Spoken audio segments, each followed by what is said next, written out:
Vai, isso. Tá ok, contigo. YouTube da SVB, não é isso? Isso, se não me engano, isso. Excelente. Boa noite, pessoal. Boa noite a todos que estão chegando. Aliás, acho que agora já podemos até começar. Será que a gente espera mais um pouquinho? Vamos lá. Vamos começar. Tem gente aqui perguntando. Oi, Laura, boa noite. Boa noite a todos. Boa noite, Eveline.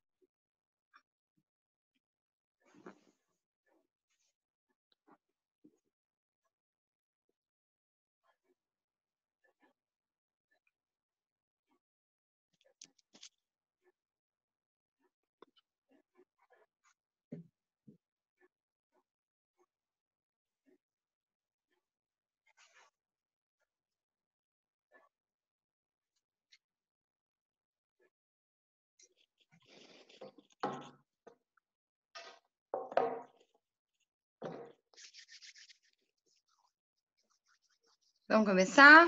Boa noite para todos que já estão por aqui. Acho que a gente pode ir começando. Isso. Ainda mais se vai ficar gravado, qualquer coisa, depois o pessoal acessa, né? Bom, para quem não me conhece, eu que sou a Patrícia, sou advogada, especialista em direito animal agora, sou coordenadora dos grupos e núcleos da SVB pelo Brasil. Estou bem feliz aqui com o tema hoje desse webinar.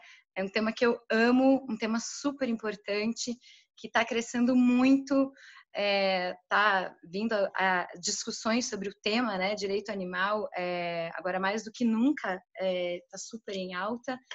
E é um prazer hoje ter aqui com a gente o Dr. Vicente de Paula Taide Júnior, que é juiz federal, é coordenador do curso de especialização em direito animal, professor da Universidade Federal daqui do Paraná, da UFR. Prazer, né, ter aqui com a gente hoje nesse dia tão especial, nessa sexta-feira à noite.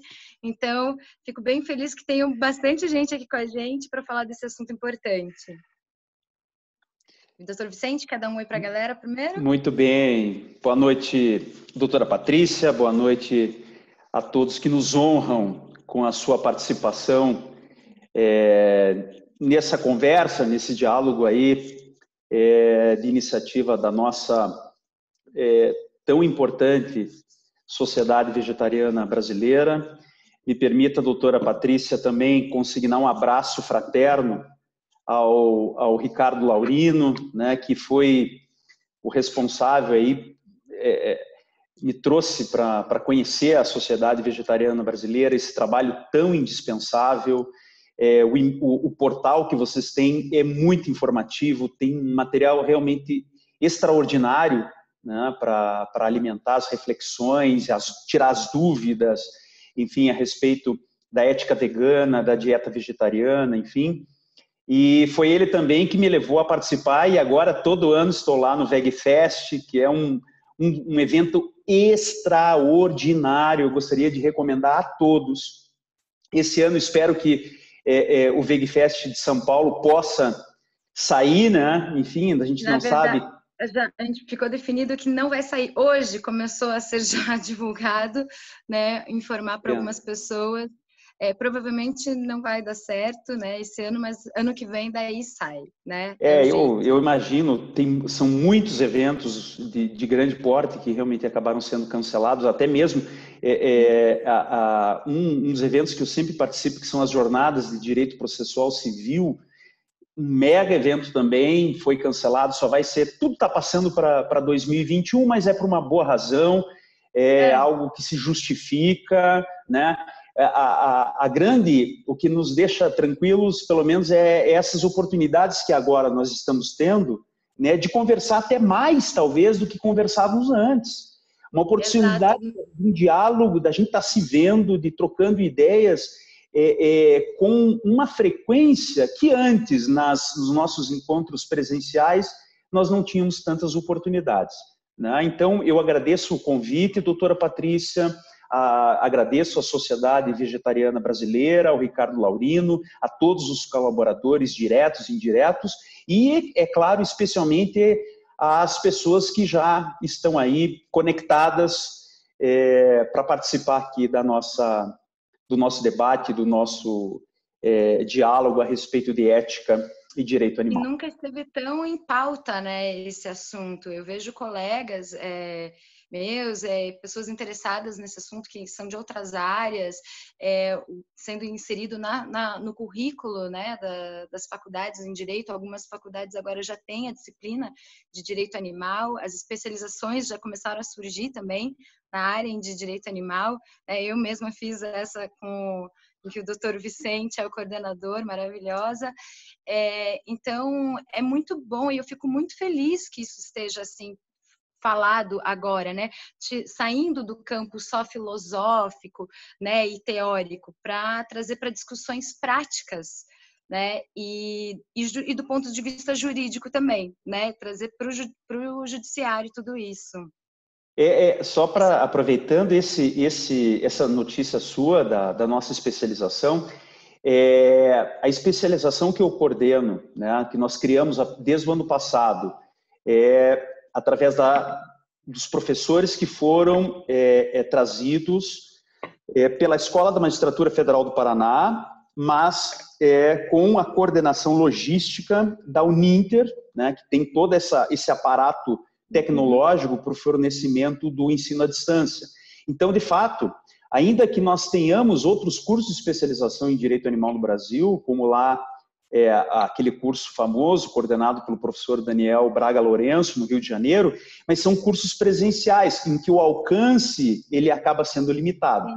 Apenas, eu recebi agora, no período da tarde, já a notícia, né, que nós já temos, além de já termos, né, alunos que concluíram a nossa especialização em direito animal, nós temos a turma atual está com 60 alunos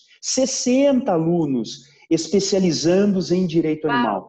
Né? Essa oportunidade, essa extensão, esse alargamento desse campo com gente especializada, que vai escrever, que vai fazer petições iniciais, pareceres, enfim, com uma outra fundamentação, com uma outra argumentação, isso realmente nos enche de esperança que o direito animal possa atingir, já num prazo bem menor, bem mais curto, os seus objetivos fundamentais perante o Poder Judiciário, enfim, com resultados de proteção animal, que nós estamos começando a ver diariamente. A gente tem recebido pelas redes sociais, pelo WhatsApp, decisões. Olha, decisão lá no Ceará que determinou em ação civil pública que o Estado forneça condições para o atendimento de cães abandonados. Extraordinário, extraordinário. Né? As decisões, as iniciativas, os advogados animalistas, né, estão fazendo o seu papel. E a nossa tarefa, num curso de especialização, a doutrina animalista, é justamente preparar o terreno para que esses advogados possam convencer os juízes. Né? Exato. Então, esse movimento daquilo que nós podemos chamar de judicialização do direito animal, ele já está acontecendo, já é uma realidade. Já saiu e o nosso do plano curso teórico e filosófico, né? Perfeitamente. Ele está agora já no judiciário. Né? E, então, ano passado também, nós introduzimos a cadeira de Direito Animal na grade curricular do curso de graduação em Direito da Universidade Federal do Paraná.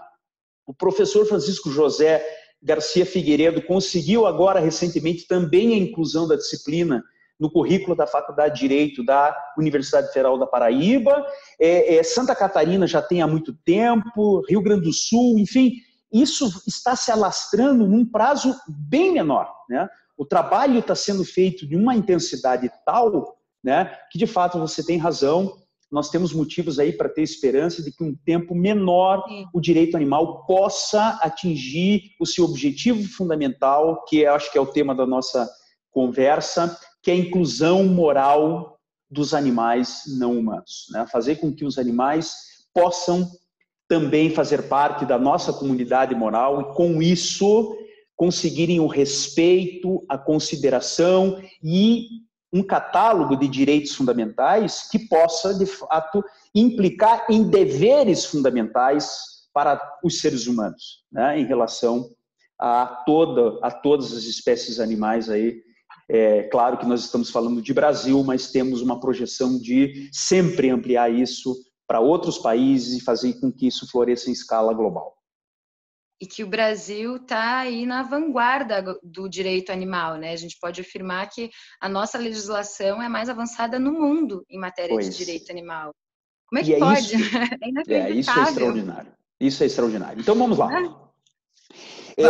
Vamos colocar da seguinte forma, assim, para a gente conversar bem, fazer uma interlocução bem fundamentada, né?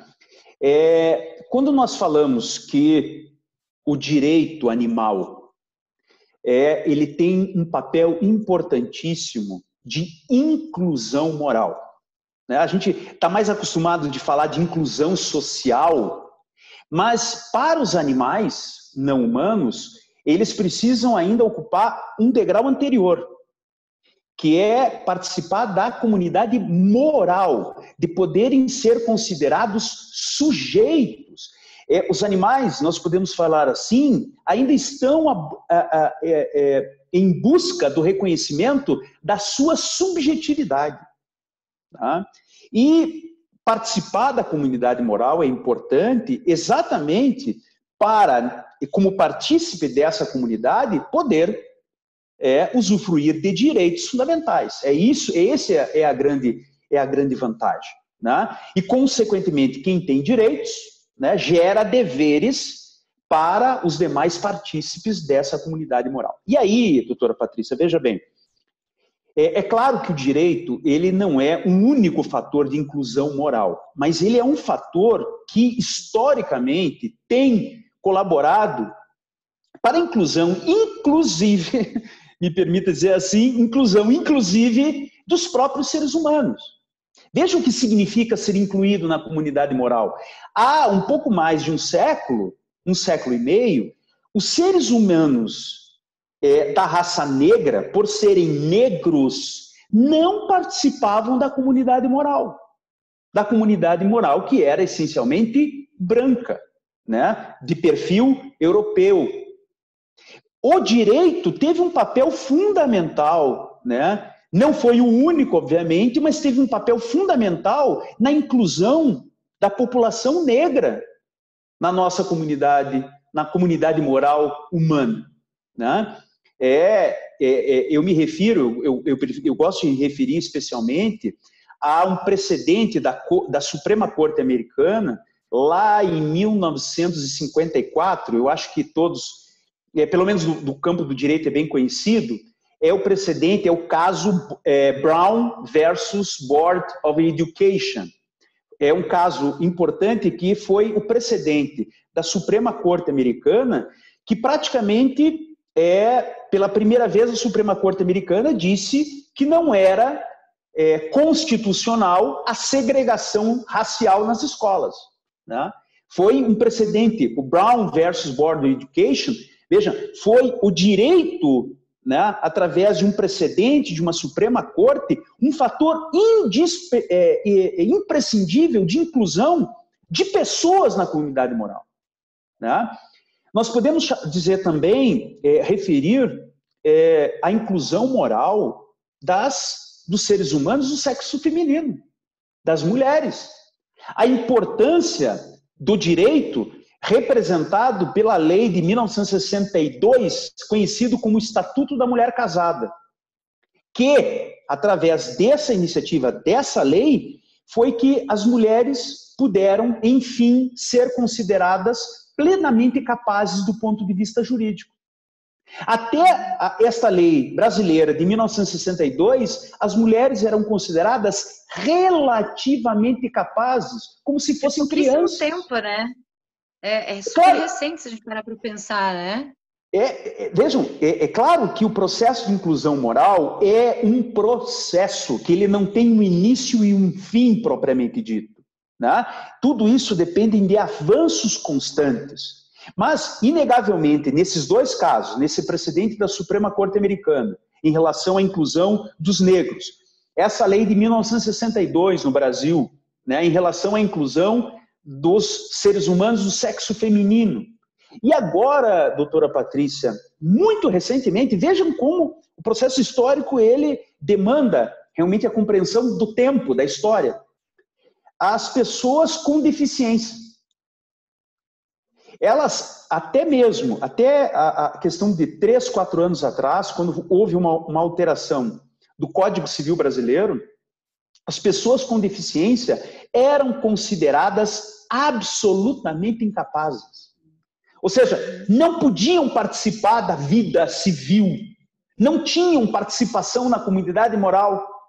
Né? Foi necessário fazer essa alteração para dizer que não são mais as pessoas, por terem deficiência, considerados absolutamente incapazes.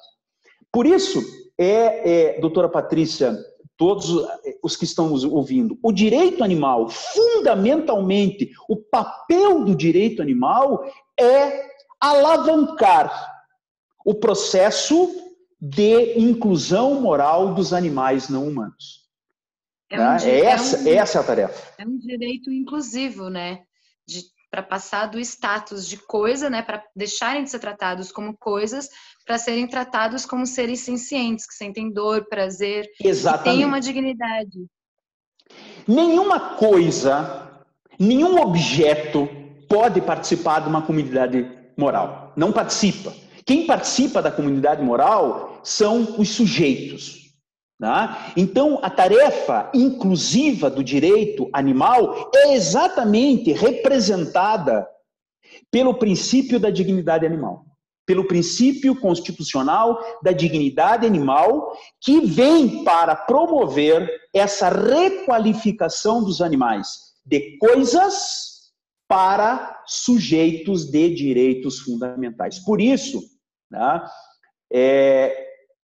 Esse princípio, no Brasil, a doutora Patrícia que referiu, né, da nossa, da singularidade do direito brasileiro, que realmente encampa, tem dentro do seu ordenamento jurídico um princípio dessa dimensão. Um princípio que impõe comportamentos positivos e negativos, proíbe determinadas condutas, como a crueldade contra animais, tudo objetivando como fim único a promoção dessa nova significação jurídica dos animais, de coisas para sujeitos. Isto é inclusão moral. Por que eu me empolgo hoje tanto com o direito animal? Porque essa tarefa, essa busca pela inclusão moral dos animais, ela permeia a filosofia há décadas e podemos dizer até há séculos. Desde Descartes, desde o momento em que René Descartes, disse que os animais não têm alma, por não serem seres racionais, e que, portanto, eles não podem ser considerados sujeitos, são máquinas, são coisas, pelo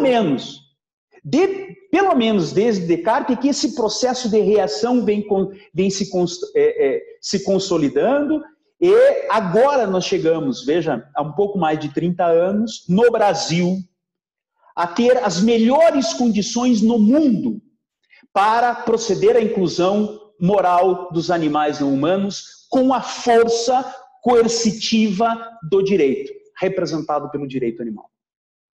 Que sempre foi a base, né, do direito e mesmo de toda a sociedade, sempre foi totalmente antropocêntrica. Aí agora está mudando isso, né, completamente para zoocêntrica, biocêntrica, né, que estamos falando. Por isso que se fala em direito de quarta dimensão, né, uns falam até sexta.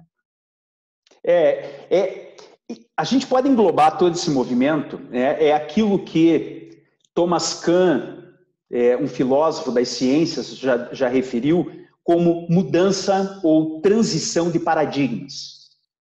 Você começar a falar em direitos fundamentais para não humanos, você está mudando esse paradigma antropocêntrico, típico, né, da própria elaboração do direito por uma experiência pós-humanista. Essa é a expressão-chave, né, para indicar esse lugar para onde a gente está indo com o direito animal.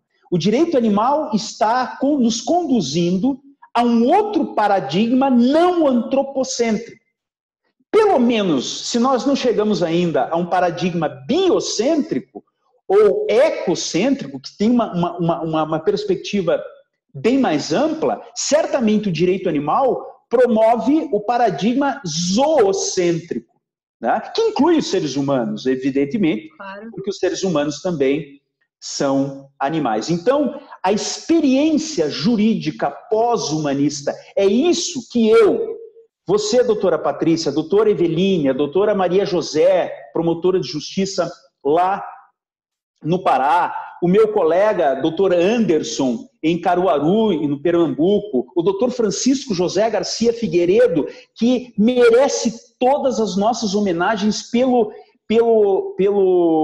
dinamismo, pela audácia, pela coragem de enfrentar todas as resistências e conseguir realmente fazer um trabalho realmente muito digno de nota em termos de elaboração da própria legislação do direito animal no Brasil. Então, são todas essas pessoas, eu apenas nominei algumas, o doutor Yuri, em Salvador, são pessoas que estão captando esse momento que nós estamos passando e possibilitando realmente essa transição de um direito tipicamente antropocêntrico para uma experiência jurídica mais ampla, mais abrangente, inclusiva, uma experiência jurídica pós-humanista.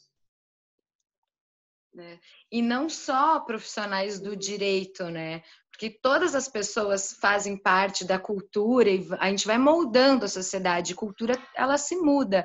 Então, o tratamento que a gente dá com os seres mais vulneráveis, né? Os animais não humanos, isso muda completamente a cultura. Então, desde práticas que são consideradas de entretenimento, né, zoológicos, aquários que usam animais, os circos, pássaros em gaiola. Então, é um monte de comportamento que a gente faz no dia a dia que vai mudando e moldando a cultura, que a gente vai adquirindo um caráter cada vez mais civilizatório. A ideia é essa, né? Então, o judiciário, ele tem esse papel, legislativo também, a gente precisa dessas leis, precisa desse respaldo, né, dessa legitimidade, digamos assim, mas todo mundo, mesmo quem não é do judiciário, tem papel fundamental nisso. Por isso que é tão importante quem está aqui com a gente, sabendo desse assunto, se familiarizando com alguns termos também, né? Agora, quando a gente fala em animalista, dignidade animal, especismo, que já é um termo usado há décadas aí, mas que agora está mais do que nunca em pauta. Então, tudo isso, todo mundo pode fazer a sua parte em mudar esse tratamento com os animais não humanos, né? Perfeitamente, perfeitamente. Veja, quando nós falamos em ética e direito animal, que é o tema da nossa conversa, a ética, na verdade, ela é o estudo, a organização da moral, né? A moral, ela está aí, ela faz parte do nosso dia a dia, faz parte de todos os nós, né? Esse senso do certo e do errado, até onde posso ir, o que posso fazer, o que devo deixar de fazer, isso faz parte da nossa... Limites. Sim, e a ética organiza, né, esse conteúdo moral que permeia a sociedade humana em especial. E exatamente, a ética vegana, ela nos dá exatamente, ela nos aponta elementos para dizer o que é certo e o que é errado na nossa relação com os animais não humanos. Veja, hoje eu não tenho, eu sei que isso pode até ser uma frase um pouco até de efeito, mas nós poderíamos nos perguntar, será que comer carne é uma atitude moral? Será que comer carne é moral? É certo? Nós poderíamos dizer, porque a moral trata exatamente de certo e de errado. né? Mas o que é necessário para que alguém possa avaliar esse conceito? Comer carne é certo ou é errado? Comer carne está de acordo com o padrão moral ou não está?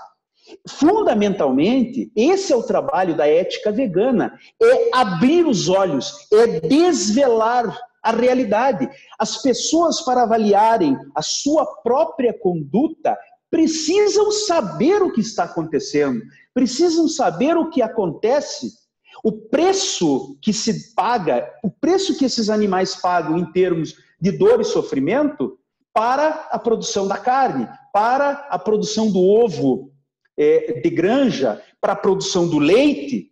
Tudo isso tem um preço, um capital de dor e sofrimento que deve ser integrado na equação da moralidade. E o que a linguagem, o que o vocabulário, ou como a Carol Adams, né, que tem um livro extraordinário de leitura obrigatória, A Política Sexual da Carne, ela diz, através da linguagem, do vocabulário, através do marketing, da maneira como os interessados na exploração animal utilizam a linguagem, o animal ele desaparece enquanto indivíduo. O referente ausente, o animal desaparece. Você tem a carne, você tem um prato de comida, você não tem um boi, você não tem um porco. A crueldade, ela vai sendo banalizada, né? É mais do que uma banalização. Eu tenho até um escrito sobre isto, porque é uma invisibilização, né? O animal é completamente invisibilizado, né? Ele se torna invisível. Você, quando tem um pedaço de carne no prato, um copo de leite, você não pensa no animal. Ele não está ali. Mas não que ele não esteja. É porque a linguagem, o vocabulário, os padrões passados culturalmente nos levam a não enxergar que existe ali, naquele copo de leite, uma vaca, né, que sofreu e que continua sofrendo para que aquele leite chegue ao teu copo, e o boi ou o porco para fornecer aquela carne, né? Então, inequivocamente, a abrangência, o espectro da ética vegana, da ética que trabalha essas questões, é muito mais ampla. Porém, ela funciona de indivíduo para indivíduo. Ela funciona através do teu íntimo. Você tem que se convencer a respeito do que é certo e errado, né? Ninguém vai poder dizer assim, ninguém vai poder baixar uma lei para dizer, a partir de hoje, todos os brasileiros devem ser veganos. Isso não é possível. Por isso, com até o respeito que eu tenho ao dileto professor Tagore Trajano, da Universidade Federal da Bahia, eu não consigo visualizar no campo do direito animal um princípio do veganismo. Porque não me parece que o veganismo seja um princípio jurídico. Como um dos princípios, né? Assim, é uma discordância que eu tenho nesse aspecto, porque me parece que o veganismo, você até pode falar num princípio do veganismo, mas dentro do plano ético, não no plano jurídico, né? Porque nenhuma norma jurídica vai poder impor, né, esse padrão ético para as pessoas, ao contrário do direito animal. Aí é uma outra perspectiva, porque o direito, as normas jurídicas, ao contrário das normas tipicamente éticas ou morais, elas têm uma coatividade, uma obrigatoriedade e tem todo o aparato do Estado para fazer valer, né? Então, aí, portanto, o direito animal ele funciona como um dos fatores de inclusão moral, né? A ética é algo fundamental nesse aspecto.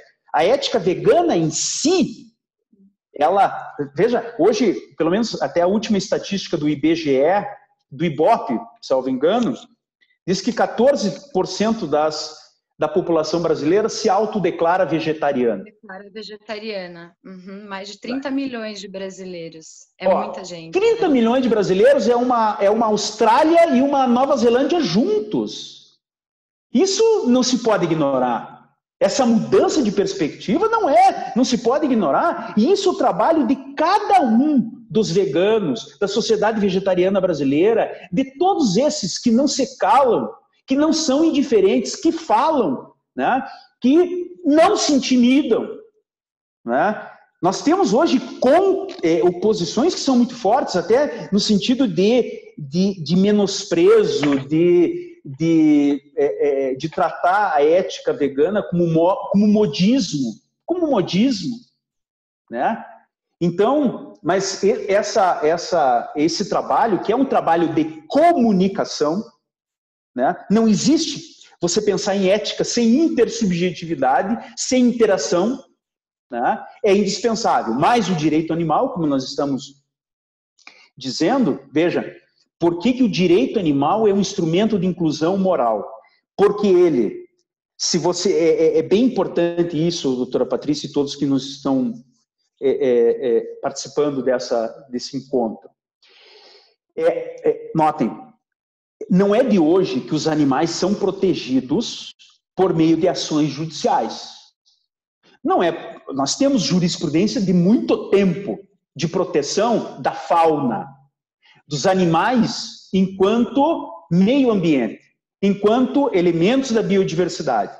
Ok? O direito ambiental não é de hoje que faz um papel relevantíssimo na proteção da fauna. Agora, o direito animal, o direito ambiental não é um instrumento de inclusão moral dos animais. Se fosse, javali europeu não era considerado praga. Se fosse, não se admitiria o extermínio de indivíduos javalis europeus por caça esportiva. Se os animais fossem incluídos na nossa comunidade moral pelo direito ambiental, a resposta a esse tipo de situação, que é uma situação alarmante, evidentemente, né, as espécies exóticas que podem comprometer a biodiversidade, ninguém nega isso. Ninguém nega isso. Tá? Mas não se pode dizer que o direito ambiental, que a percepção do direito animal sobre os animais possibilita a sua inclusão moral. Por isso que é o direito animal... Os animais não humanos, eles são meros elementos. Exatamente. Né? Não são vistos em si, com finalidade própria, com interesses próprios. Né? Eles são meros elementos do ecossistema, do meio ambiente meio equilibrado. É só isso. Por isso que nós formulamos, a doutora Patrícia bem conhece, o conceito de direito animal, ele é importante exatamente para nos conferir a autonomia científica, a separação em relação ao direito ambiental. Hoje eu me convenço que nós não podemos, o direito animal não pode ser considerado um acessório, uma parte ou uma decorrência do direito ambiental. Porque o direito ambiental, ele não enxerga os animais como seres sencientes, dotados de dignidade própria. Ok? Isso nos separa, isso não torna impossível uma unificação da proteção dos animais com uma vertente ambiental e uma vertente animalista. Por isso que nós conceituamos o direito animal como um conjunto de regras e princípios, né, que disciplina os direitos fundamentais animais, considerando os animais importantes por si próprios, independentemente da sua relevância ecológica, ambiental e, eu diria, econômica, ou qualquer outro tipo de relevância instrumental. O direito animal, ele se importa com os animais enquanto indivíduos. Por isso, doutora Patrícia e todos que nos estão ouvindo, mesmo que você trabalhe o campo ético, a educação, a pedagogia para um respeito aos animais, você tem que ter uma lapidação de vocabulário. Evite falar em fauna. Evite utilizar esses termos que fazem com que os animais sejam tratados como uma generalidade. Não use o termo fauna. Como elementos da natureza, né? Elementos da natureza, da biodiversidade, do equilíbrio ecológico. Né? Esse discurso, ele é anti-animalista. Ele nos reduz, ele nos impede de frutificar as soluções que veem animais enquanto indivíduos. Qualquer animal, por menor que seja, ele tem a sua importância, ele merece respeito, ele tem direitos fundamentais. Né? Por isso, inclusive, eu também, ontem ou anteontem, participei de uma live com o Dr. Sérgio Túlio, perito médico legal, perito médico veterinário legal, em que nós discutíamos o crime de maus tratos, entre aspas, de maus tratos do artigo 32 da Lei dos Crimes Ambientais, né? Em que eu deixei claro que o bem jurídico protegido pelo artigo 32 da Lei 9.605 de 98 não é o meio ambiente, não é a ecologia, não é a biodiversidade, é a dignidade do animal. Né? A vítima é o animal. Quem tiver a curiosidade de pegar os livros de direito ambiental que tratam dos crimes ambientais, terá essa lamentável surpresa. É praticamente quase que a unanimidade dos autores de direito ambiental dizem que o artigo 32 da Lei dos Crimes Ambientais protege o meio ambiente, protege a coletividade, protege o ser humano, né? O ser humano que não pode comprometer se deturpar em função da crueldade contra animais. Na verdade, ali a vítima, o sujeito passivo do crime é o próprio animal, né? Então, é muito importante, né? Se veja que em termos éticos, para mim, me permita, doutora Patrícia, para mim, desde do início, quando eu comecei a estudar o direito animal, a perceber esse conceito do animal enquanto indivíduo, portador de valor intrínseco, dignidade própria, a minha relação com o ambiente que me cerca, com os mais, em termos de tamanho, os menores animais, a todo momento você se sente, você fica mais atento, você percebe melhor e tem um outro olhar. Você consegue enxergar a beleza. Você consegue diminuir um pouco essa soberba humana em relação a cada ser vivo. E eu digo mais, até mesmo, não somente em relação aos animais, mas todos os ser vivos. Né? A tua relação passa a ser de um outro nível, uma relação de respeito, de consideração. Você consegue fazer a experiência do outro, de se colocar no lugar do outro e tentar imaginar o que este outro pode sentir naquele momento. Veja, por isso que é tão marcante essa ideia de que a ética vegana ela tem um compromisso, sobretudo, com a paz. Sim, nós queremos... Fala paz no prato, né? Sabe, a partir do momento que você se conscientiza de que o animal também é outro, que o animal tem uma subjetividade, que ele experimenta o mundo também, de maneiras diferentes do que os seres humanos, certamente. Diferentes, cada um com suas peculiaridades e diferenças, porém todos sentem dor. A alteridade, o respeito à alteridade. Incluir a alteridade na nossa visão de mundo.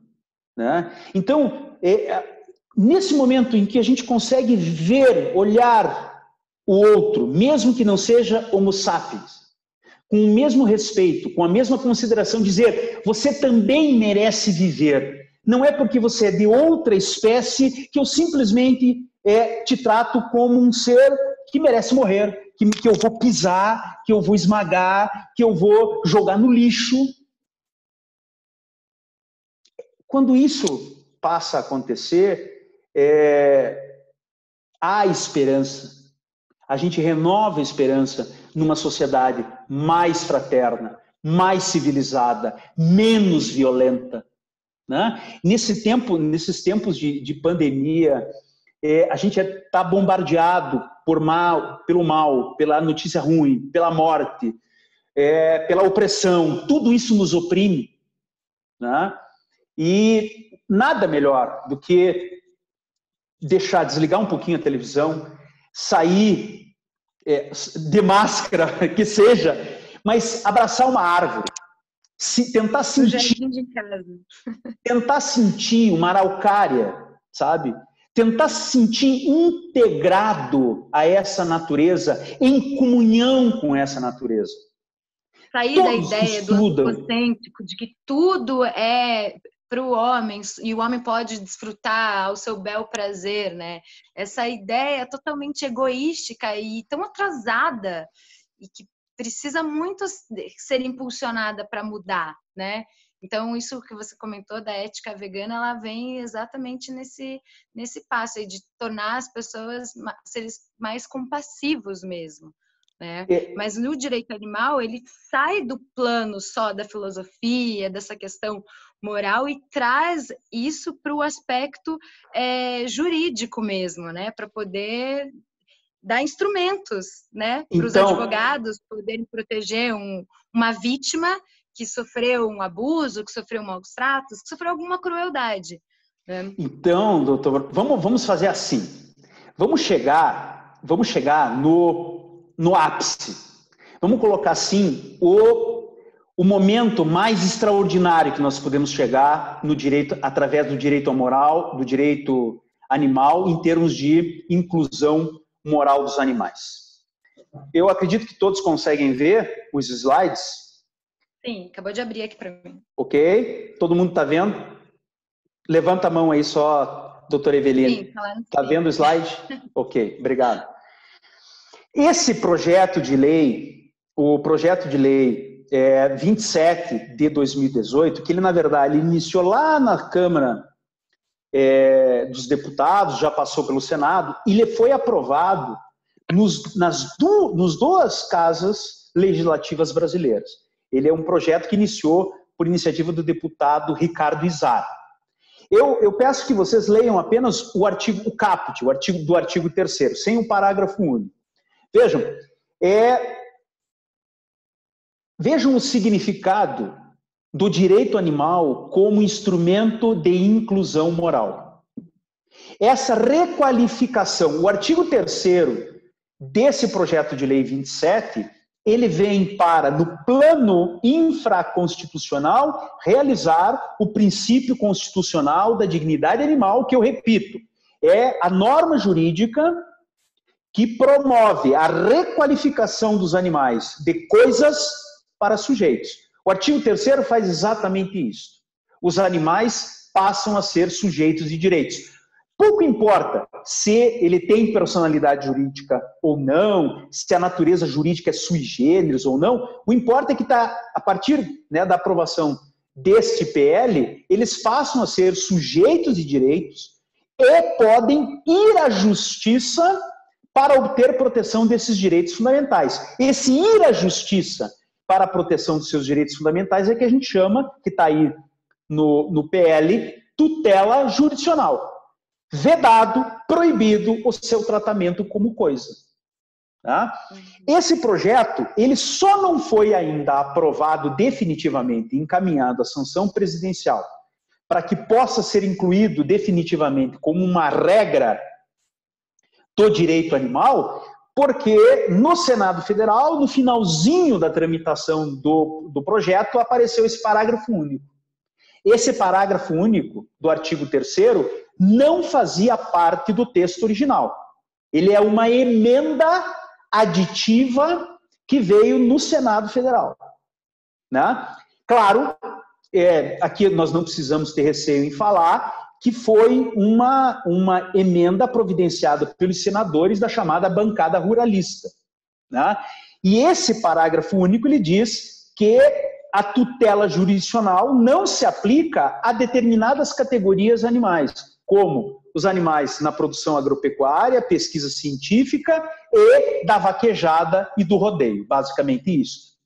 No entanto, e aí que é o detalhe, que todos precisam perceber, notem que o parágrafo único, ele só exclui esses animais da pecuária, da pesca, dos laboratórios, da vaquejada, do rodeio, ele só exclui a tutela jurisdicional.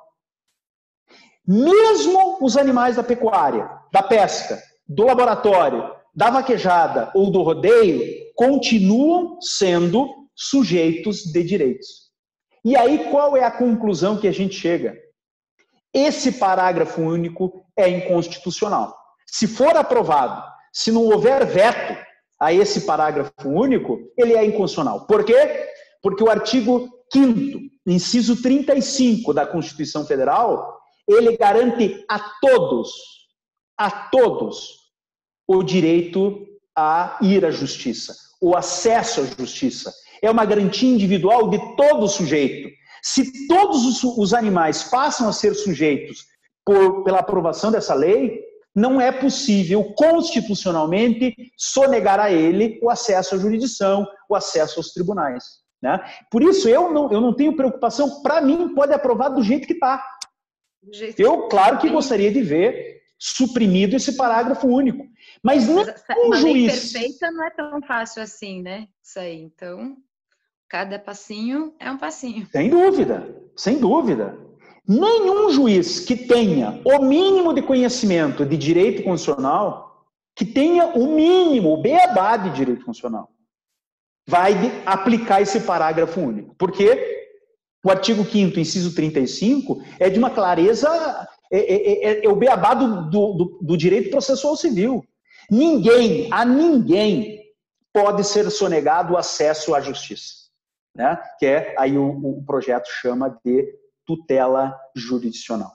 Esse, doutora Patrícia, portanto, é o fim, porque a aprovação deste projeto vai dar uma guinada de 180 graus em tudo, em todos os campos do direito, no direito penal, no direito civil, né? Veja a definição do que seja furto. Furto, né? O furto é a subtração de uma coisa. Será que animais podem ser objeto de furto? Não poderemos enquadrar melhor os animais no crime de sequestro? É uma cogitação que vem. E, portanto, com um rigor repressivo de condutas ofensivas, de vitimização dos animais, de uma maneira bem mais intensa. Mas eu não tenho tantas esperanças que esse projeto venha a ser aprovado de uma maneira tão rápida ou para um tempo razoável, considerando a atual situação política, o atual governo, as manifestações que nós temos vistos no momento. Mas independentemente de projeto de lei, de considerar os animais, né, sujeitos de direito, independentemente de qualquer projeto de lei, a gente já tem base na nossa legislação que possa dar sustentação para isso, né? Tanto pela Constituição Federal, que é considerada a certidão de nascimento da dignidade animal, como também agora a lei aprovada do Estado da Paraíba, né? A lei mais Exatamente. Né? Fez muito bem a sua tarefa de casa, doutora Patrícia, parabéns. Não sei se ele está aqui, mas ele tinha dito que ia participar aqui conosco. Eu esqueci de ver o chat aqui, gente. Vou ter que ver aqui. Deixa eu ver. Enfim, mas deve estar aqui. Eu já vejo. Eu aponto, de fato, eu trago aqui o slide do artigo da Constituição, tá? Que nós referíamos que, de fato, a Constituição Federal Brasileira ela é a única no mundo a tratar os animais com dignidade própria. A Constituição Federal Brasileira, ela reconhece a senciência dos animais. Podem dizer isso em todos os lugares. Não há necessidade da palavra senciência estar escrita no texto constitucional. Tá? Até eu lembro que a Constituição de Cambridge, né, que ela colocou uma pá de cal na discussão sobre se os animais têm ou não consciência, se são ou não seres sencientes, se tem afetividade, se tem intencionalidade, se tem experiências subjetivas, a Declaração de Cambridge é um documento científico de 2012, né, que deixou essa questão bem mais tranquila. Mas lá em 1988, a Constituição Federal Brasileira já reconhecia... A Declaração de Cambridge, né? Exatamente, exatamente. Né? Ela teve essa redação do artigo 225, parágrafo 1º, inciso 7, especialmente a regra da proibição da crueldade, ela foi inspirada num documento internacional ainda anterior, que é a Declaração Universal dos Direitos Animais, que é lá de 1978, que não obstante não tenha sido aprovada nem pela ONU, nem pela Unesco, ela foi um documento que ganhou notoriedade mundial e que é citada no mundo todo, inclusive para subsidiar decisões judiciais. Então ninguém mais pode negar que a Declaração Universal dos Direitos Animais é uma carta de princípios. Né? E é exatamente a declaração... Os direitos dos animais ganharam força, né, no mundo perfeitamente, todo, né? uma outra dimensão. E foi a força da Declaração Universal dos Direitos Animais, ela é tão patente, tão evidente, que foi ela que inspirou a redação da regra da proibição da crueldade da nossa Constituição. Né? Isso eu sei por notícia do próprio deputado Fábio Feldman, que foi um dos responsáveis pela redação do artigo 225 da Constituição, e pela professora Edna Cardoso Dias, que é uma das fundadoras do direito animal no Brasil. Né? Eles utilizaram realmente para incluir a regra da proibição da crueldade a Declaração Universal dos Direitos Animais. Por isso, vejam, como a Constituição Federal, como é que eu sei que a Constituição Federal reconhece essa ciência dos animais? Porque quando ela diz que a crueldade está proibida no Brasil, é evidente que não faria sentido proibir a crueldade contra seres destituídos da capacidade de sentir, destituídos da capacidade de sentir dor. Então, quando se proíbe a crueldade contra os animais, está implícito que os animais são reconhecidos como seres sencientes. Aí eu trago, aqui um pouco mais adiante, uma manifestação da ministra Rosa Weber. Olha aqui, ó. O Supremo Tribunal Federal, quando julgou a ADIM da vaquejada, famosa ação direta de inconstitucionalidade 4983 de 2016, a ministra Rosa Weber, lendo o mesmo artigo constitucional, reconheceu expressamente que os animais possuem uma dignidade própria. Isso é importante, doutora Patrícia, porque isso não é mais uma invenção dos animalistas. Essa é uma interpretação da Constituição feita pelo órgão judiciário responsável por guardar a Constituição. O Supremo Tribunal Federal é o guardião da Constituição. Né? E quando o Supremo disse que a vaquejada é inconstitucional porque ela tem uma crueldade intrínseca, né? Nesse julgamento, ministro do quilate da ministra Rosa Weber reconheceu que os animais têm dignidade própria. E aí você conhece, doutora Patrícia, este esquema, né? Que é o esquema pelo qual nós fundamos ou fundamentamos o direito animal no Brasil.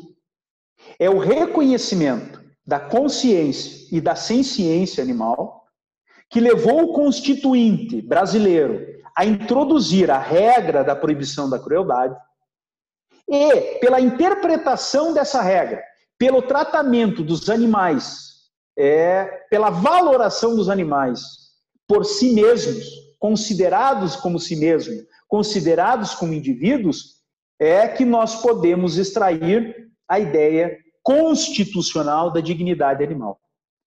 E não existe, isso eu sempre repito, não existe dignidade nenhuma, de nenhum ser, né, que seja desamparada de um catálogo mínimo de direitos fundamentais. Os direitos fundamentais, na história da humanidade, foram criados para proteger a dignidade da pessoa humana.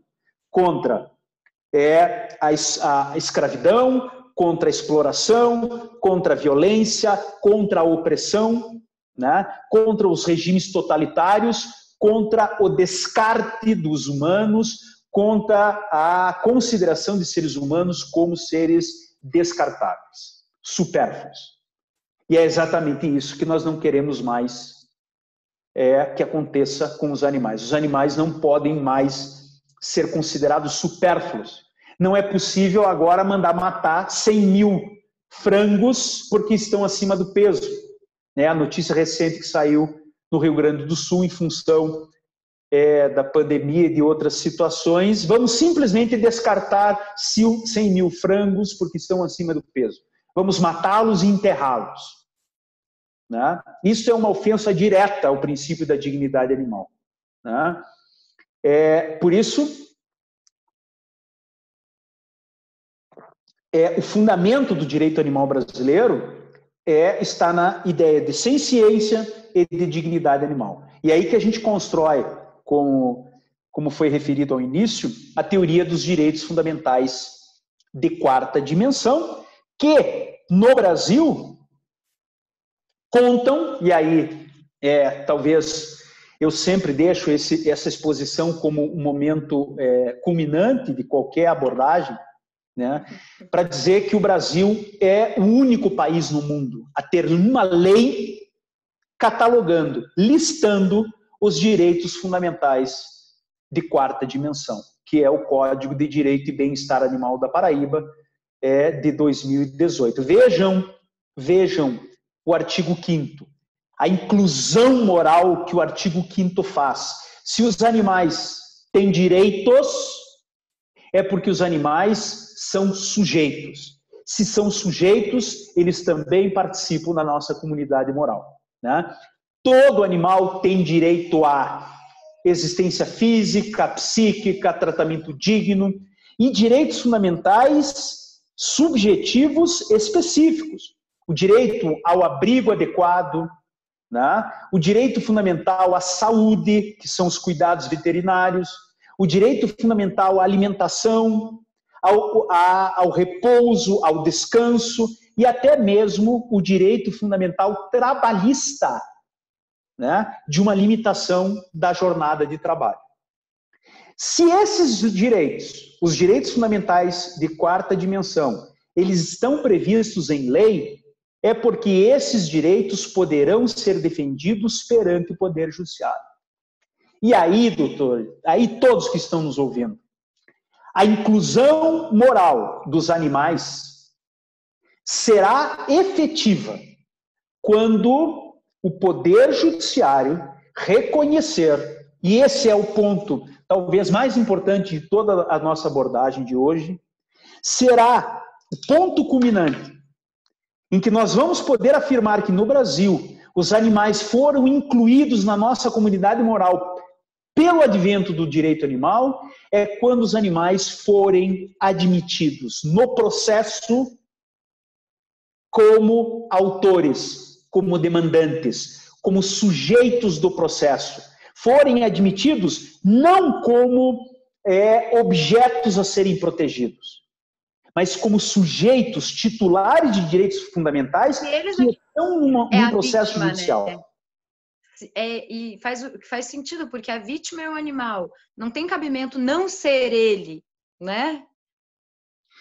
E para todos vocês que possam achar estranho imaginar um cão, um gato, um coelho, uma vaca, um porco, uma galinha, ou seja lá quem for, da comunidade animal, ajuizando uma demanda, indo procurar um juiz, percebam que existem seres humanos que estão exatamente na mesma situação de dificuldade. Como é que uma criança recém-nascida vai a juízo para defender seus direitos próprios? Ou vocês negam que uma criança recém-nascida, que uma criança que não nasceu, que é o chamado nascituro, que uma pessoa maior de idade, mas que tem problemas, que tem deficiências que não lhes permitem interagir, uma pessoa em coma, Uma pessoa com deficiência mental grave que não lhes permite qualquer tipo de interação. Será que algum de vocês vai negar que esta pessoa humana tem direitos fundamentais e que essa pessoa pode ir a um tribunal, procurar um juiz para defender os seus direitos? Talvez você se pergunte, como é que uma criança vai à justiça? Como é que alguém que está no leito de um hospital em coma pode ir a um tribunal defender os seus direitos? São as técnicas há muito tempo conhecidas de representação e assistência. A criança recém-nascida, o nascituro, vai ao tribunal, vai procurar um juiz pela sua mãe, pelo seu pai, pelos seus pais ou por um tutor. Quem não conhece a expressão tutela? Os tutores sempre, na história do direito, desde o Império Romano, melhor, desde antes do Império Romano, já iam aos tribunais, iam à justiça para representar os incapazes. O animal não humano, ele, do ponto de vista jurídico, também é incapaz, no sentido que ele não tem a capacidade de, sozinho, contratar um advogado e se fazer representar perante uma ação judicial. Mas não há nenhuma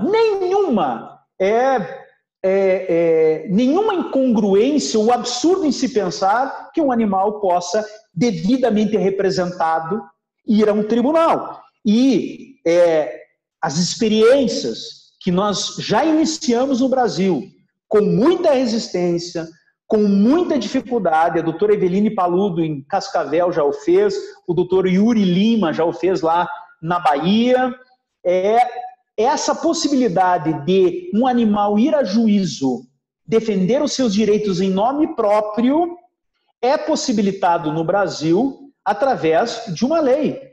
Poxa, eu acho que eu não estou com ela aqui agora. Que é o decreto. Que pena que eu não trouxe o decreto. Mas espera aí, vou conseguir ele já. Esse é um... esse é muito importante. Deixa eu fazer uma outra... Decreto aqui, de Getúlio? Tá falando? Exatamente. Espera aí. Consegue ir? Consigo aqui. Está aqui.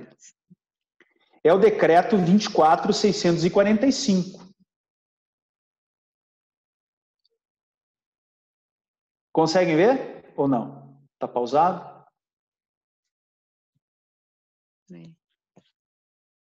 Agora não.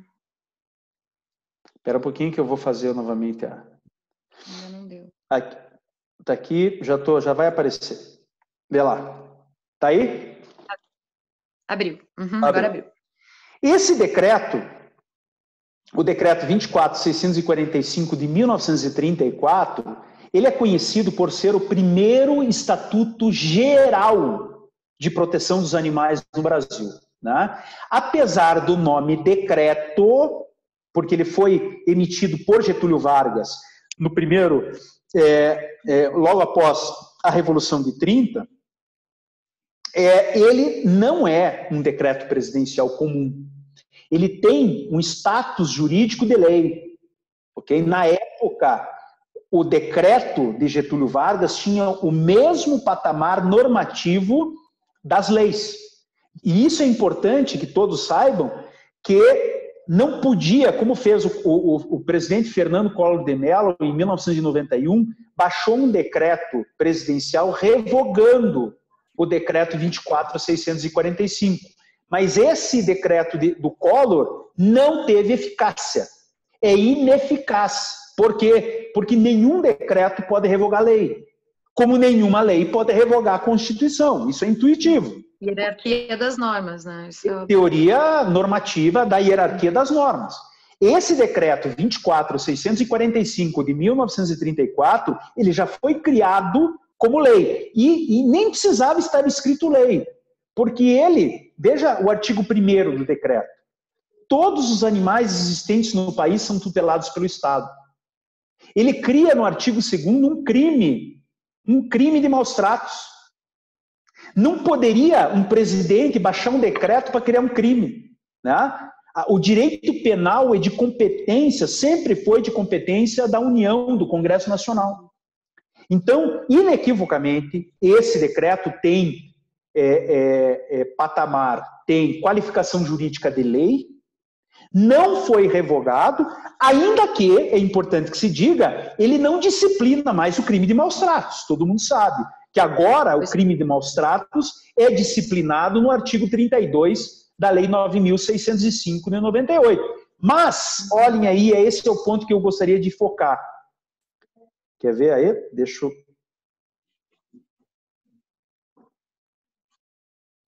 que eu gostaria de mostrar é esse parágrafo 3º. É esse parágrafo 3º. Está vendo bem aí? Estão vendo bem? Do artigo 2º. O parágrafo 3º do artigo 2º. Dá para enxergar? Dá. Sim. Esse parágrafo, é ele, o parágrafo 3º do artigo 2º, é ele que nos diz quais serão as pessoas que representarão os animais em juízo. O animal pode ingressar com ação judicial para a defesa dos seus direitos fundamentais e será, nesta ação judicial, nos termos desse parágrafo 3º, que ainda está em vigor, serão assistidos em juízo. Vejam, está bem aí, ó. Serão assistidos em juízo, perante os juízes, perante os tribunais, pelos representantes do Ministério Público, pelos promotores de justiça, seus substitutos legais, seus tutores, ou pelos membros das sociedades protetoras dos animais, pelas ONGs.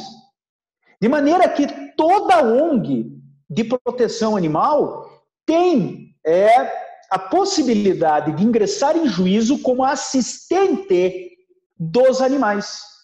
Tá? Então, a doutora Eveline Paludo, lá em Cascavel, ajuizou uma demanda de reparação de danos, uma demanda de indenização, em nome, ou melhor, assistindo o titular do direito à indenização, que era o Jack, que é o cão, que foi vítima de maus-tratos pelo seu próprio tutor. Foi o próprio tutor que maltratou o animal, que o deixou acorrentado embaixo do sol, o cachorro todo cheio de feridas. Foi vítima de uma violência, de um abandono absurdo. Né? Esse animal, porque é titular de direitos fundamentais, ele tem o direito à reparação dos danos sofridos. Porém, ele, Jack, não poderia ir a juízo sozinho. Não poderia ele contratar um advogado. Como nenhuma criança, como ninguém que está em coma poderia fazê-lo. Né? Aí entrou a ONG, né? E a ONG representa, assiste um animal, contrata o advogado e ajuiza a demanda. A ONG não é a autora da ação. Quem é o autor da ação é o próprio animal. Que é a vítima. Exatamente. Né? Se alguém chega para nós e faz uma difamação, faz uma ofensa à honra, publica um fake news nos difamando, nós somos vítimas da difamação, da agressão, da violência. Temos direito a ir a juízo para se defender. E até mesmo pessoas jurídicas, até mesmo uma empresa pode sofrer abalo moral e ir a juízo para defender os seus direitos. Como é que nós vamos negar a um animal, que é um ser senciente, que efetivamente sofreu, o direito à reparação de danos? Né? Nós temos acompanhado diuturnamente a ação que tramita na comarca de Cascavel, a ação que tramita com os 24 gatos que ajuizaram demanda também por serem vítimas de maus-tratos lá em Salvador, o patrocínio da causa do Dr. Yuri Lima. Né? Nós estamos acompanhando essas iniciativas porque exatamente são essas ações que buscam formar a jurisprudência, né, para dizer que animais podem ir a juízo defender os seus direitos fundamentais. Quem pode ir a juízo não é coisa. Quem pode figurar num processo judicial como demandante como autor, como alguém que propõe uma demanda judicial, não pode ser qualificado de outra forma, senão como sujeito de direitos. E aí sim, o direito animal poderia ser afirmado. O direito animal brasileiro será citado no mundo inteiro como o primeiro direito no mundo a proceder à inclusão moral dos animais. Esse é o nosso grande desafio que deve nos unir. Alguns códigos até reconhecem, né? Deixando de ser coisa, né? O da França, Portugal, até tem um outro, mas nenhum avança, vai além disso, para ali, né? E o nosso foi o único com a nossa Constituição que dá para fazer isso. E o próprio STF reconheceu, embora da vaquejada DIN, né, depois agora esteja sendo discutida de novo por causa da emenda constitucional que fizeram depois, mas nos votos da decisão da DIN da vaquejada, os ministros reconhecem tudo isso que a gente está conversando aqui, né, doutor? Que eles são animais, são seres sencientes, que precisam, que têm dignidade própria. Se você ler os votos do ministro Barroso, eu lembro que logo que saiu eu fiquei lendo assim, estarrecida, porque eu não acreditava que estava vindo de um ministro do STF. Eu falava, meu Deus, era cada parágrafo que eu lia, eu ficava assim, eu não acredito que eu estou lendo isso daqui do Brasil. É maravilhoso. Se alguém duvida que o direito animal já existe, já tem respeito no Brasil, veja aí um trechinho do voto do ministro Luiz Roberto Barroso na DIN da vaquejada de 2016. Pela primeira vez na jurisprudência da nossa maior corte de justiça, fala-se que os animais são seres sencientes. Está aí, ó. Olha aqui embaixo, na quarta linha de baixo para cima. Né? O ministro Luiz Roberto Barroso o conceito de direito animal que eu formulei foi inspirado no voto do ministro Luiz Roberto Barroso, em que ele diz que a vedação da crueldade é uma norma autônoma que não depende da preservação do meio ambiente. O direito animal é exatamente essa categorização. Né? Então, não é mais simplesmente depender de uma interpretação da Constituição. O Supremo Tribunal Federal já fez essa interpretação. Né? Já nós temos esse precedente tão importante que vai nos dar base ainda para avançar exatamente nessas ações individuais de animais como sujeitos do processo, como sujeitos de direito. Então, você citou também, doutora Patrícia, aqui, ó, os códigos civis no mundo, né? A Áustria, a Alemanha, Suíça, França, Portugal, né? Tem disposições no seu Código Civil para dizer que os animais não são coisas, ou para dizer que os animais são seres dotados de sensibilidade. Agora, vá ver se em algum desses países se admitiu que um animal ingresse com uma ação para defender direitos fundamentais. Aí não adianta nada, é só uma proclamação simbólica. É uma proclamação simbólica. Os animais vão continuar sendo tratados como coisas. Agora, se nós conseguirmos, e aí esse é o acompanhamento, nós precisamos mais advogados animalistas comprando essa causa e ajuizando demandas. Sim. Tá? Não ficar esperando tragédias, né? Não. Nós precisamos de mais ações, né? Porque nós vamos encontrar os juízes que vão ser receptivos a essa tese, né? E vão, com base no decreto 24.645, admitir o animal como sujeito de direitos. E aí nós vamos poder ir ao mundo, falar que o Brasil conseguiu aquilo que os europeus nem os norte-americanos não conseguiram, que é fazer a inclusão efetiva dos animais através do direito animal. Exato. Perfeito. Santa Catarina, né, também tem no seu código estadual a configuração de cães e gatos e também era cavalos como sujeitos de direitos, mas o Código de Santa Catarina não diz quais são os direitos fundamentais, né? Isso foi feito pelo Código da Paraíba, que arrolou especificamente os direitos fundamentais de todos os animais.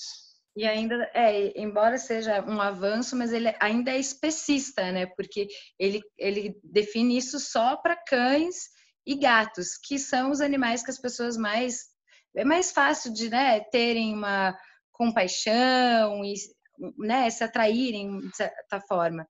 Mas, e daí a gente fica esperando por tragédias, como é o caso da cachorrinha lá do Carrefour, ou com a rinha de pitbulls, que foi o caso de lá em Mairiporã.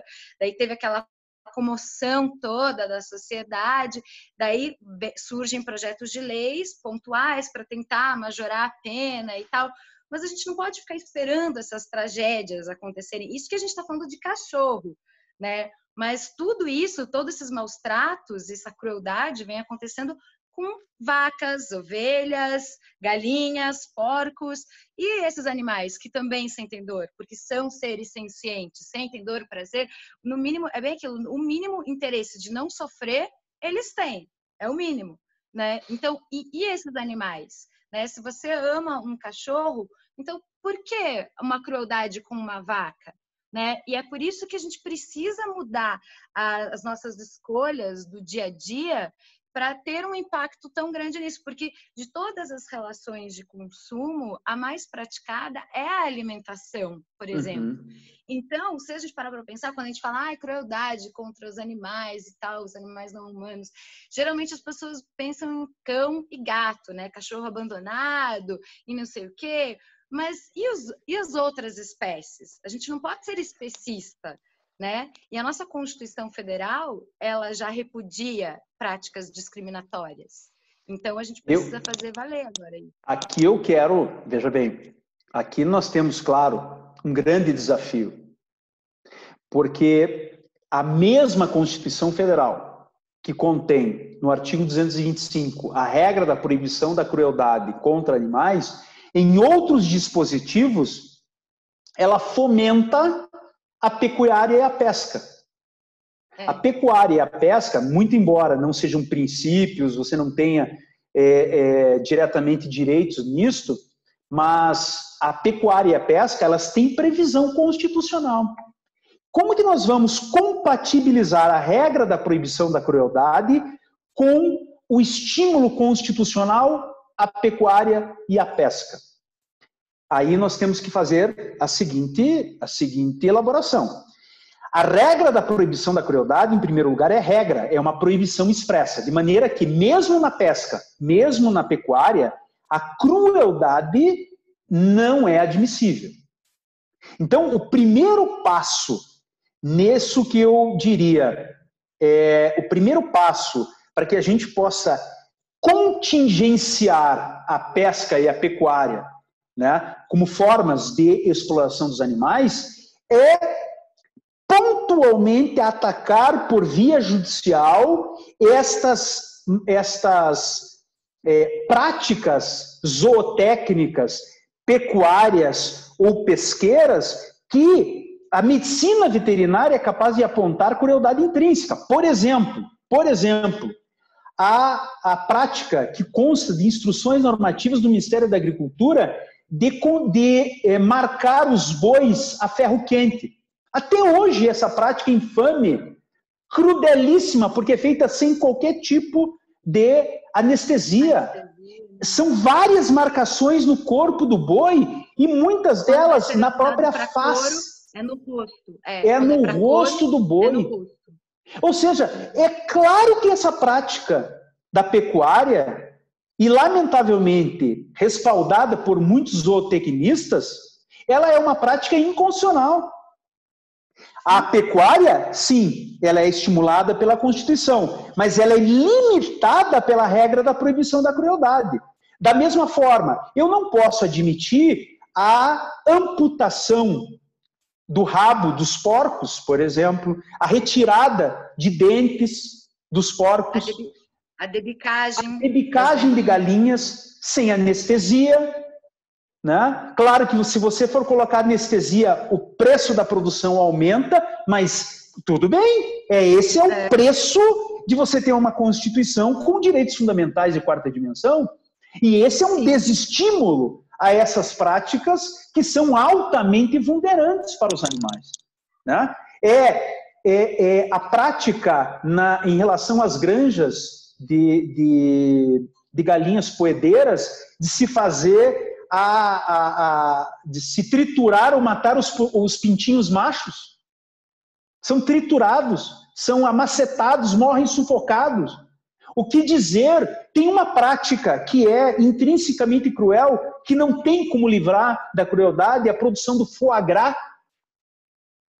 Como é que se pode tolerar com a Constituição que nós temos a produção do foie gras, a engorda forçada dos patos, dos gansos, né? A produção da carne de vitela?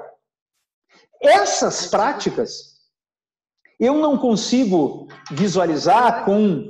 Seria considerada a mesma coisa que a da vaquejada. Práticas intrinsecamente que não teriam como deixar de ser cruéis. Mesmo com o interessante aqui é que a vaquejada ela não é considerada pecuária. Né? Ela é considerada manifestação cultural. Sim, mesmo sem o reconhecimento do IPHAN, que tem a finalidade de catalogar as manifestações culturais, né, o patrimônio cultural brasileiro.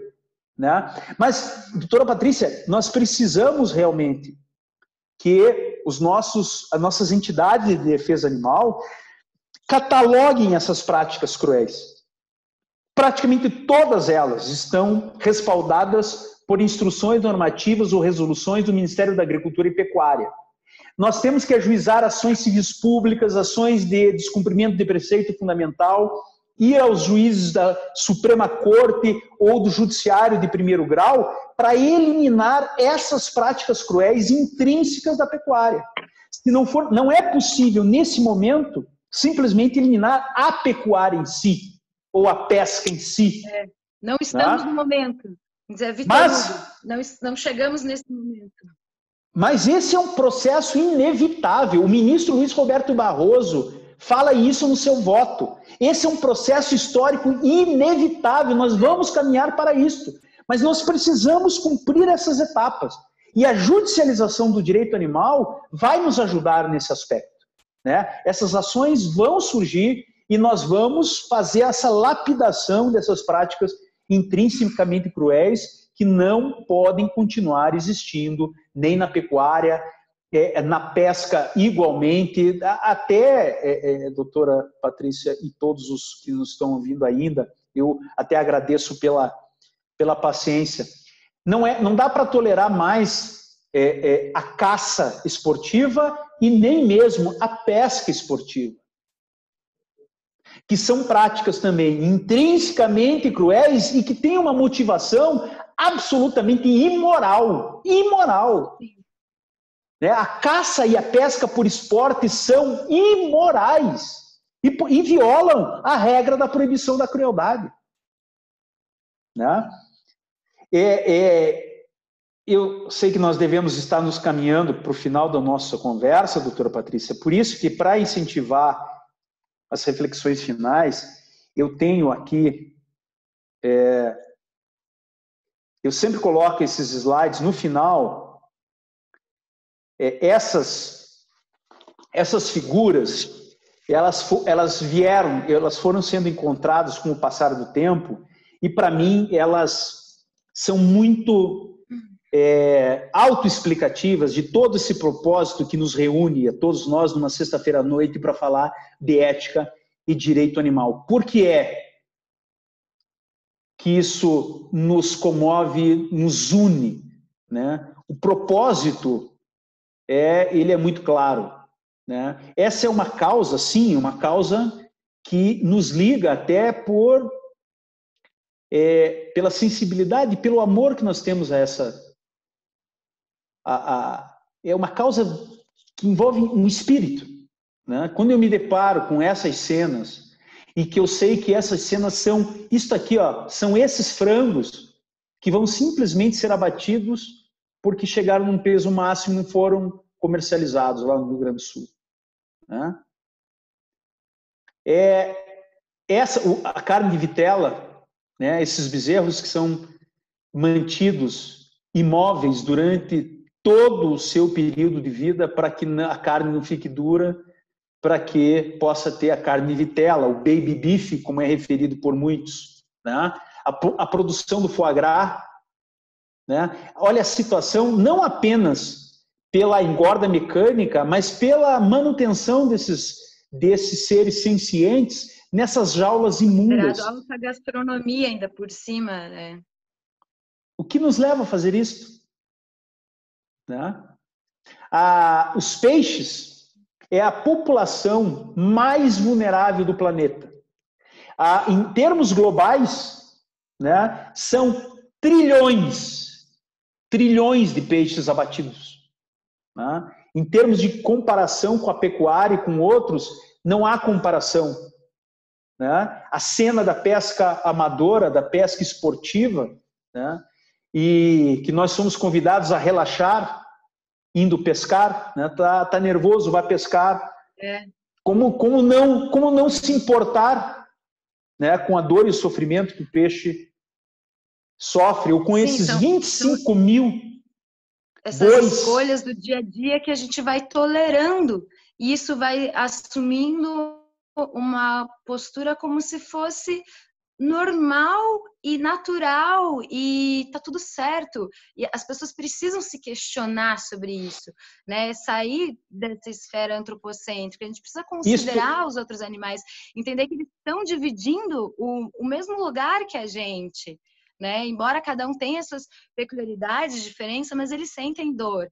E com base nisso, como não considerá-los, né? E não tratá-los como seres de uma vida? Isto não é normal. Enquanto a gente está conversando aqui, a cada segundo, milhões de animais estão sendo mortos, entendeu? Eu lembro que um dado do IBGE, em 2014, calculou a cada segundo a quantidade de animais abatidos no Brasil, era a cada segundo 182 animais, a cada segundo. Isso a gente está falando do abate, a gente não está falando nem de todo o resto da crueldade. No ano de 2019, só de frangos no Brasil foram abatidos 5,8 bilhões. 5,8 bilhões de animais, só de frangos no Brasil. Sim, as pessoas têm que se questionar sobre isso. Essa relação com os animais, o consumo de animais, basta a gente ver a situação que a gente se encontra hoje, diante de uma pandemia, né, que surgiu justamente devido ao consumo de animais. As doenças zoonóticas que trazem, né, e atingem os humanos, né, digamos assim, isso decorreu justamente do consumo de animais. Então, se não for agora se questionar sobre isso, quando então vai ser? Se não for agora com a pandemia, depois vai vir outra. Tem a gripe aviária, a gripe suína, né, da vaca louca, e assim vai. E agora a gente está numa pandemia justamente disso. A gente precisa desarmar essa bomba, porque é uma bomba relógio. A gente tem que desarmar isso. E como desarmar? Começar a mudar coisas do dia a dia, práticas, comportamentos, hábitos que a gente faz, que a gente considera natural, né, que faz parte, e só que a gente começar a pensar algo especista, a gente se beneficiar de determinada espécie, né, determinado grupo de pessoas, em detrimento de outros. Da mesma forma que eram feitos com os nazistas, tem uma frase que eu li uma vez no livro que fala que o homem faz para os animais, nós somos para os animais como nazistas, porque a forma com que nós tratamos é basicamente essa. Eu coloquei aí, doutora Patrícia, eu coloquei no chat o endereço do portal do Programa de Direito Animal da Universidade Federal do Paraná. Lá vocês vão encontrar tudo que a gente conseguiu já reunir em termos de... decisões da vaquejada... Tudo isso. Todas as decisões do Supremo, todas, inclusive de sacrifício de animais em rituais religiosos, a decisão do Gilmar Mendes para proibir o abate de animais apreendidos em maus tratos, a decisão do Supremo sobre a lei do Amazonas que proíbe testes de cosméticos em animais, tem artigos de doutrina, todos os meus artigos estão lá, todos os meus artigos jurídicos estão lá, tem cursos né? Eu tenho um curso também gratuito lá da Escola da Magistratura Federal, tem uma relação de obras que vocês podem também acessar. Então, todos aqueles que quiserem ir além, né, façam o nosso curso de especialização em Direito Animal, da uninter.com. Super indico. Mas temos aí a possibilidade de acessar o nosso portal para ter o acesso a muita coisa ali, o estado da arte do direito animal no Brasil, né? Isso aí. Eu estou vendo aqui as manifestações. Quero ver as perguntas aqui. Até o Código da Paraíba e até mesmo o Decreto 24.645, ele, de fato, ele estabelece uma limitação da carga de trabalho para os animais, né? Eu agora não tô vendo aqui, mas é uma limitação de jornada de trabalho diário, né? Tanto o Código da Paraíba, que está a propósito, né, para aqueles que quiserem, nós produzimos esse livro. Eu coordeno esse livro, que é o Comentários ao Código de Direito e Bem-Estar Animal do Estado da Paraíba. Tá lá ele. Maravilhoso. É a positivação dos direitos fundamentais no Brasil, e é comentado por advogados, juízes, promotores, delegados, cientistas, médicos veterinários, biólogos, tem toda essa lista de comentadores do Código de Direito e Bem-Estar Animal da Paraíba, editora Juruá, né? Tem inclusive o e-book da editora Juruá, para quem quiser, www.juruá.com.br. Nós escrevemos esse livro justamente para mostrar a importância do Código de Direito e Bem-Estar Animal da Paraíba, porque é a primeira lei no mundo a positivar, a legalizar, por assim dizer, os direitos fundamentais animais, né? Que é a lei que a gente comentou que é a mais avançada no mundo, para todo mundo saber. Exatamente. Né? A Deixa eu ver. Juruá. E da carga viva. Que mais?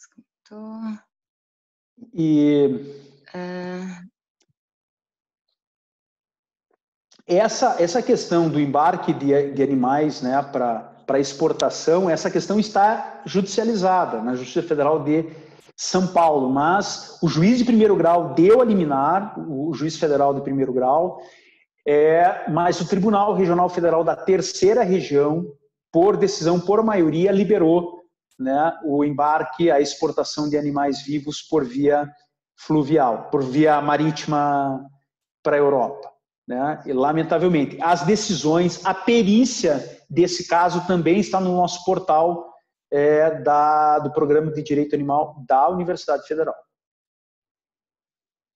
Aqui as perguntas aqui resumidas. Doutor Vicente, gostaria de saber como anda o projeto de lei para alteração do Código Civil sobre condição de indivíduo para os animais. Esse que eu mostrei no início, que é o PL 27 de 2018, que ele foi aprovado tanto na Câmara como no Senado Federal, e ele só retornou para a Câmara dos Deputados porque foi aprovado uma emenda ao artigo 3º, uma emenda que restringe a tutela jurisdicional para os animais, foi aprovado no Senado. Por isso, voltou para a Câmara dos Deputados. Está na Câmara dos Deputados. Mas a Câmara dos Deputados só vai analisar essa emenda, de maneira que todo o resto do projeto já está aprovado e não pode ser modificado. Agora, a gente não sabe, né, o tempo de tramitação deste projeto na Câmara dos Deputados, em período de pandemia, enfim, né? Então, isso é lamentável, a gente não sabe. E também a questão da sanção do presidente da República, né? Eu também não sei se o presidente da República sanciona. Vamos passar por baixo dos panos, né? Como o ministro do Meio Ambiente sugeriu agora há pouco. Essa não é a melhor época para tratar da legislação, né, em matéria de direito animal. Então, quem perguntou sobre bibliografia, Tem vários sugeridos no site, do portal que o doutor colocou aqui, do portal da Federal, tá? Tem vários livros lá. Tem um campo, um link só para bibliografia. Eu também estou colocando aí no chat o meu e-mail da Universidade Federal do Paraná. Você que está fazendo a tua monografia, o teu TCC, quer trocar ideias, enfim, lembre que o portal tem muita coisa boa lá para te subsidiar, né? Mas eu também fico à disposição de quem precisar para trocar uma ideia privada aí a respeito de algum tema, também fico à disposição. E eu acho que a última pergunta aqui, que falaram, pelo que entendi, falou, dentre os direitos animais, está inclusive o direito a uma carga horária de trabalho. Não entendi essa parte. Deixa eu ver se eu consigo aqui novamente pegar o decreto. É que vamos colocar aqui, ó, quer ver? O Código da Paraíba traz, veja ali no artigo 5º, inciso 5, o direito fundamental de quarta dimensão a um limite razoável de tempo e intensidade de trabalho. E o próprio Código da Paraíba, no artigo 7º, salvo engano, ele estabelece que limite é esse. Deixa eu ver aqui se eu já te esclareço desde logo.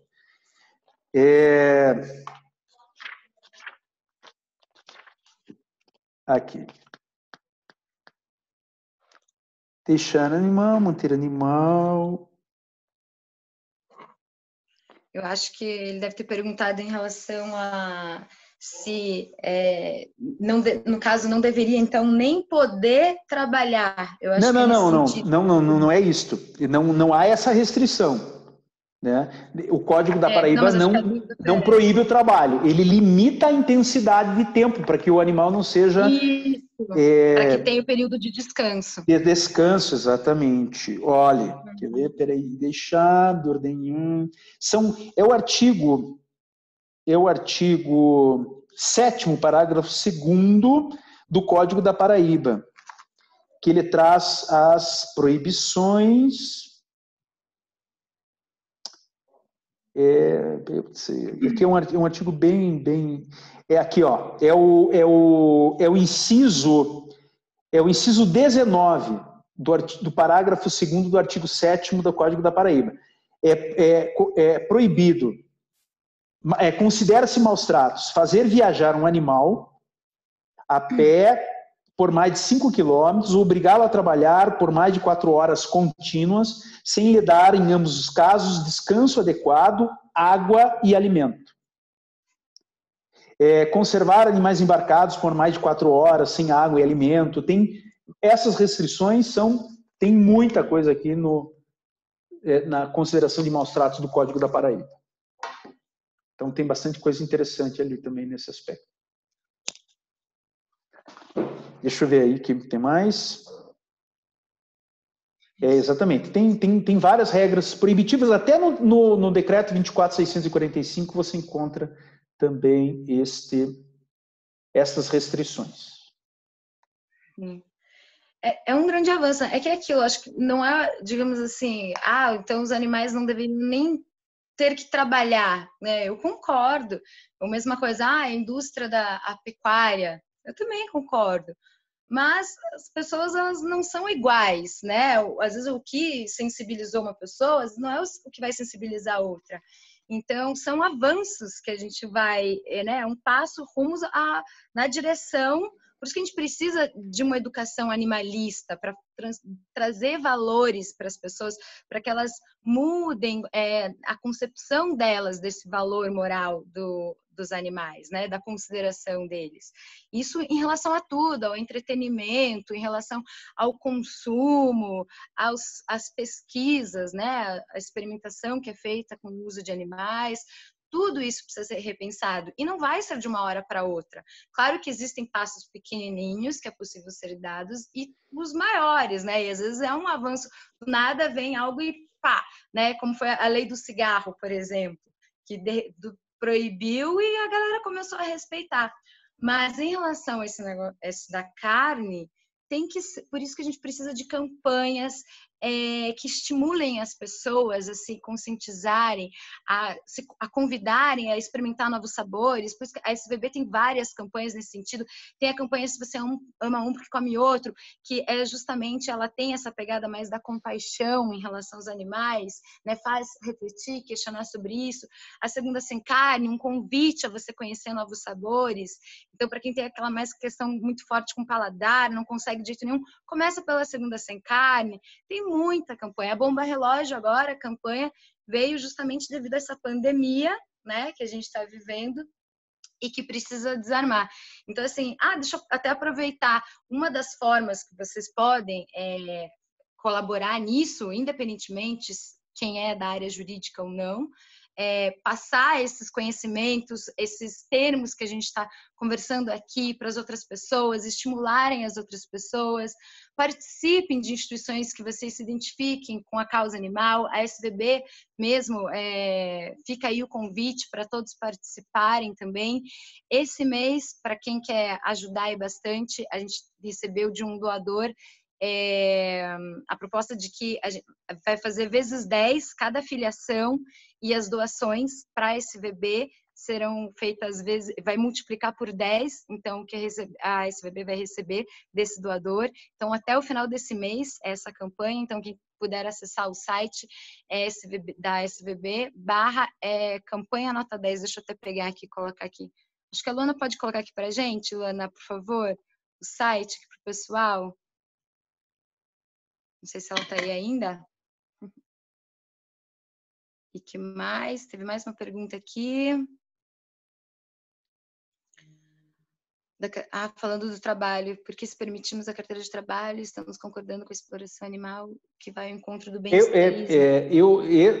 Essa indagação que o Daniel Cavalcante faz é extremamente pertinente, né? É uma preocupação, é claro, quando a gente trabalha com a questão do direito animal, existe uma tendência, né, um horizonte utópico, né, no sentido de abolir toda forma de exploração.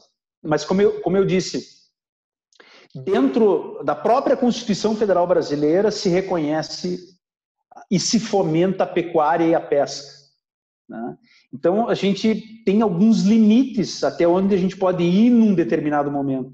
Agora, mesmo nessa questão dos animais de carga, a gente conseguiu avanços significativos. Existem municípios, vários municípios no Brasil, inclusive Curitiba, onde eu moro, que proibiram terminantemente, não pode mais haver a utilização de animais de carga, né, de animais de trabalho, enfim.